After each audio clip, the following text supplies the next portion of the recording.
Başladı. Bitişdirici samitin funksiyası barəsində danışacağım. Bitişdirici samit Y, N, S-dır. Sizcə bunların funksiyası nədir, işi nədir? Adı üstündə neyini? Bitişdirirlər də Nəyə müəllimə. işdirir? Sözləri. Yox, hərfləri. Hərfləri. Nəyi birləşdirir? Hərfləri. Samitləri. Yox, şəkilçi ilə soruşmuram. Təkcə samit birləşdirilir, axı saitlə Mənə birləşdirilir. bunlar samitdir. Bunlar sizcə nəyə birləşdirir? Saitləri. Saitləri. Düzdür? Bitişdirici samitin funksiyası saitləri birləşdirməkdir. Məsələn, bax, dərənin. Bax, bu bitişdiricidir. Gördün, saitləri Bir də birləşdirir. ailə.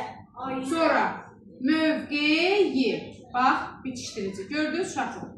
İndi sual, ailə nədir? Ailə sözün köküdür. Ora yer gəlir. Yox, ailə, ailə. Bildimi? O bitişdirici deyil. Tələffüzdür o. Səs tələffüzdür. Mən yazışa baxıram. Hə. İndi amma belə bir şey də olur. Diqqətli baxın. Üstündə. Mən bunu iki cür başa düşə bilərəm. Hətta testdə də sual verir ki, hansı cümlədəki filan söz iki şəxsi göstərə bilər. Bir var deyə bilərəm sənin üstündə. Olar mı?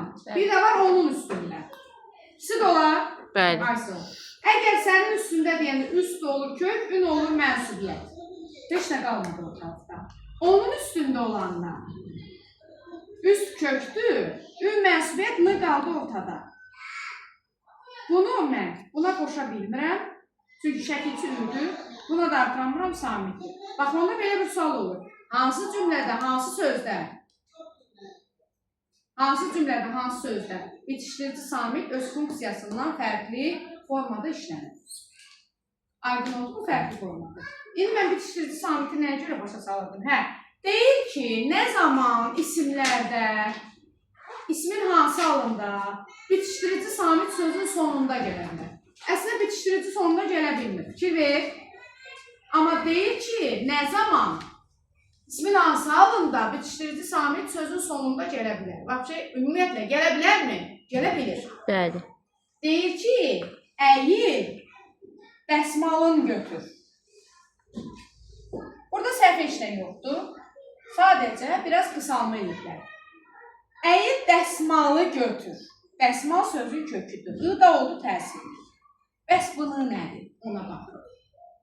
Deməli, əyil, dəsmalını götürdü əslində burada. Dəsmalını olanda ı təsiri olmayacaq. Mən elə başa düşmüşdüm da, dəsmalında ı təsiri idi. Ağlıma elə gəldi da, düzdür. N-ya da bitişdirici deyəcəm. Müəllim də deyir, bala, nəyə birləşdirir? Qalıb axı tək. Ondan sonra işinə yox, baxın. Deməli, əyil dəsmalını götürdü. Çünki bura mən bunu artırıram, bu dəsmalını yox. Bu dəsmalını olur avtomatik.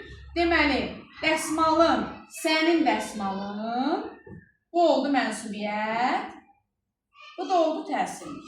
Deməli, qeyri-müəyyən təsir olanda şəkilçi olmadığına görə bitişdirici samit sözün sonunda qalır.